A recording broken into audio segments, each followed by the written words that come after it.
209 का कह रहा है log 27 टू द बेस 12 हमें दिया हुआ है कि a है, हमें log 16 टू द बेस 6 की वैल्यू बतानी है क्या होगी। तो अब हमें ये दिया हुआ है कि log 27 टू द बेस 12 हमारा क्या है, a है।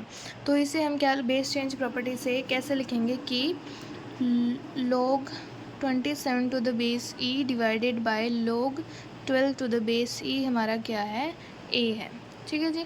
अब मैं बार बार ये नहीं लिखूँगी कि बेस ई है, बेस है, सीधा लोग ई को बेस जिसका ई होता है हम उसे एल एन लिखते हैं। ठीक है, हम सीधा एल एन ही लिखेंगे अब। तो ये क्या हमारा 3 की पावर 3 है, तो 3 की पावर 3 हमारे बाहर आ जाएगी, तो हमारा हो जाएगा 3 एल एन 3 डिवाइडेड बाई ये क्या है हमारा L N 4 into 3।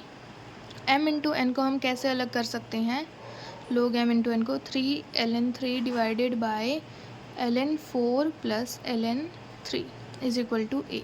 L N 4 है तो 4 क्या होता है 2 की पावर 2, 2 का स्क्वायर होता है 2 बाहर आ जाएगा, ये 2 यहाँ पर आ जाएगा। ठीक है, अब इसको देखते हैं, इसे सॉल्व करने के बाद हमारे पास क्या आएगा, क्या है कि L N 16 divided by L N 6।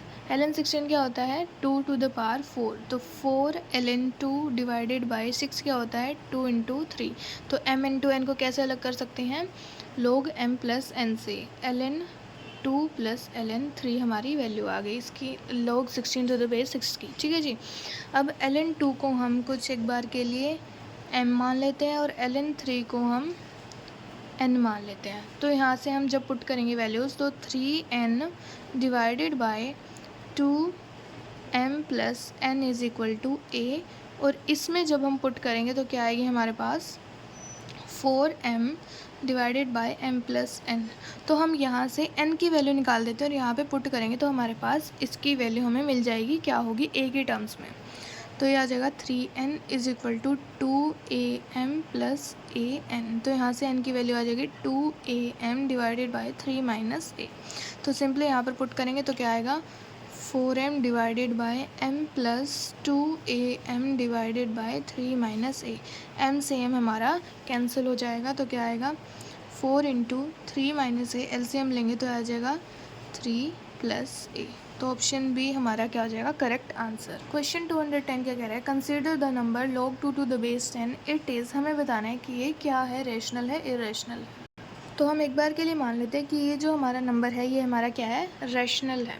तो हम इसे कैसे लिख सकते हैं, p बाई क्यू की फॉर्म में हम इसे लिख सकते हैं। तो क्या होगा कि 10 की पावर p बाई क्यू हमारा किसके इक्वल होगा, 2 के इक्वल होगा। ये फिर से हमने एंटी लॉग लगा दिया, तो यहाँ से हम जब पावर दोनों तरफ q रेज करेंगे तो 10 to the power p is equal to 2 to the power q।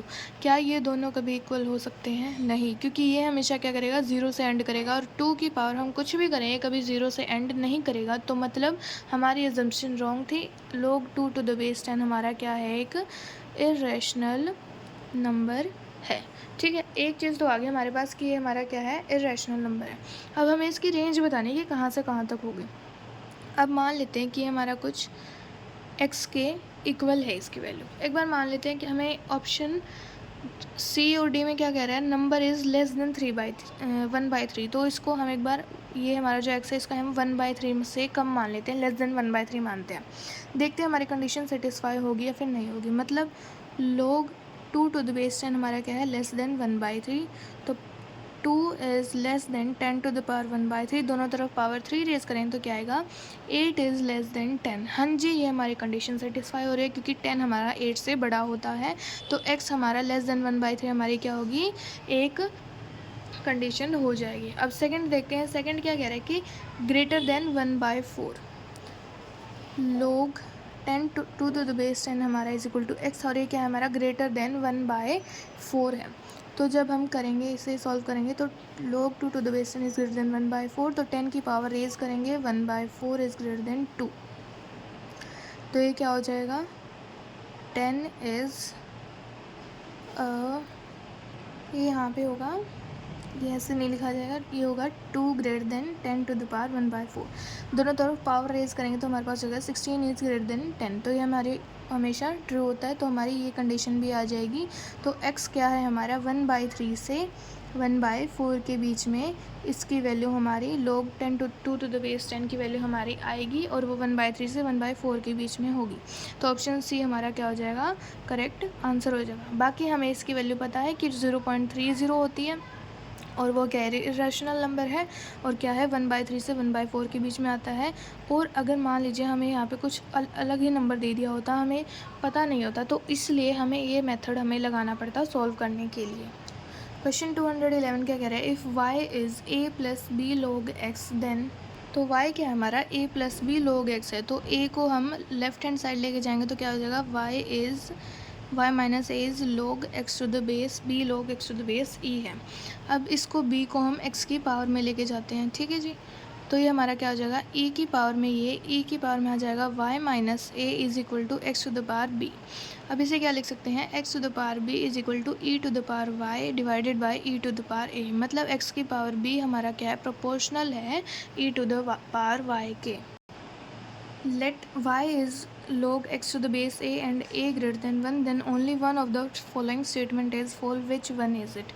देखिए, जब हम यहाँ पर x को 1 पुट करेंगे तो log, जब यहाँ पर 1 टू द बेस समथिंग चाहे कुछ भी हो, तो हमारा क्या होता है, वो 0 होता है। तो ये हमारी स्टेटमेंट ट्रू है, हमें फॉल्स बतानी है कौन सी होगी। जब x को हम a पुट करेंगे तो log a to the base a हमारा क्या होगा, y हमारा 1 आ जाएगा।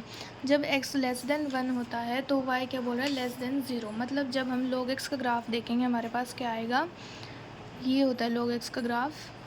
तो जब x हमारा क्या है, ये 1 पे होता है, x लेस देन 1 है, तो y हमारा क्या है, नेगेटिव है।